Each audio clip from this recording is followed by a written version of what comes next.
Hey everyone. As you can tell, I am wheels down in Las Vegas. I'm here for ISC West, and also RTA is running a training. So if you're not already signed up for that, you probably can't get to it because it's going to be tomorrow and Tuesday. But that's not what I'm talking about today. No, this is actually a quick video about web browsers and scams on the internet and stuff that you think is old hat by now and everyone's protected against, and you do the right things, no one has to worry. I was helping a close family friend just the other day, and literally it was the most invasive and crappy fake Microsoft scam that I've ever seen. You know these, right? These are pop-ups and things that try to convince a computer user, oh, your computer has a problem, there's a virus, there's a blah, blah, blah, blah. And it says contact Microsoft right away. And it's not a phone number for Microsoft. It's an overseas scam site where they try to get you to share screen and then do a number of things that ultimately result in transferring money. These are almost always simple web browser-based problems, and you can avoid this by having things like uBlock Origin, which should be in every web browser ever, ever, ever, even if you're running Brave or something. Like, every browser should have uBlock and other various blocker tools installed. Have you ever tried to, use a family member's computer that doesn't have it? The web is unusable. Now, this family friend of ours, I mean, they had a lockdown browser. They were running Chrome, which, pick your poison, like Chrome, Firefox, Edge, Brave. They all support uBlock, and they had uBlock Origin installed until recently.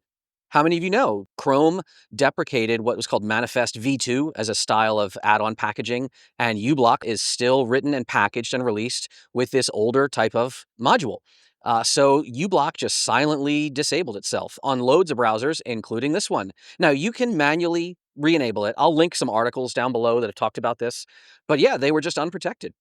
This browser takeover, though, was something that, I mean, I have seen crappy scams that really get annoying and intrusive because they try to make the user panic. This one was next level.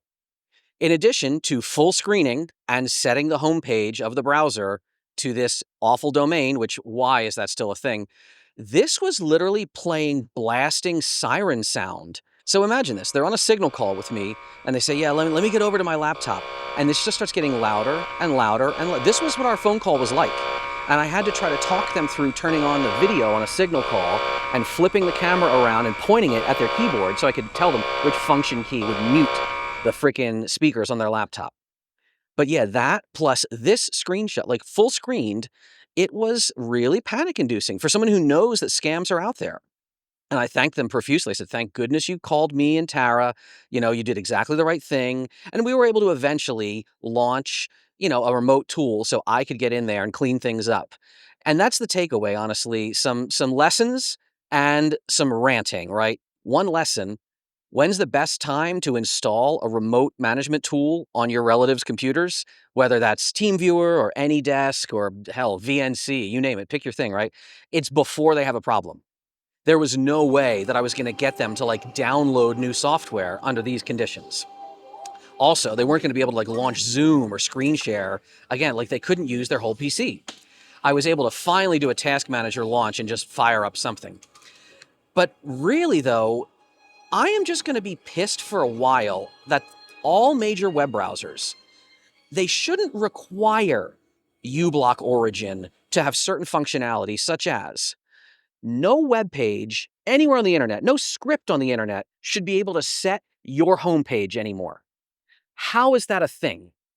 Point two, I understand back when web was all dynamic in the late 90s and early 2000s, look, you can make a new window and you can change the cursor and change the browser. It's nothing should ever goddamn be able to change the size of your browser window anymore, least of all full screen it, like F12 full screen it. That's what was happening. They couldn't see their taskbar or anything. The browser was taking over the whole screen.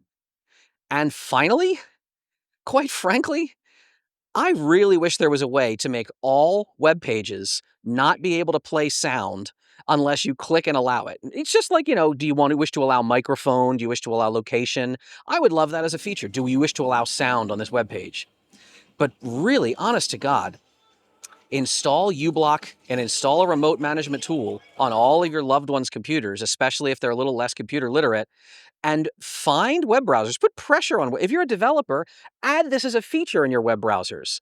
No script anywhere should be able to change homepages anymore and control how the browser presents itself in the OS. That is just freaking dumb in this day and age. Anyway, we got it all sorted out. Thankfully, it was no problem. But yeah, man, the urgency and that screenshot I showed you, I took that screenshot over the remote management tool. All those elements were moving and floating. That console window was like scrolling a bunch of very angry looking text. It was insane.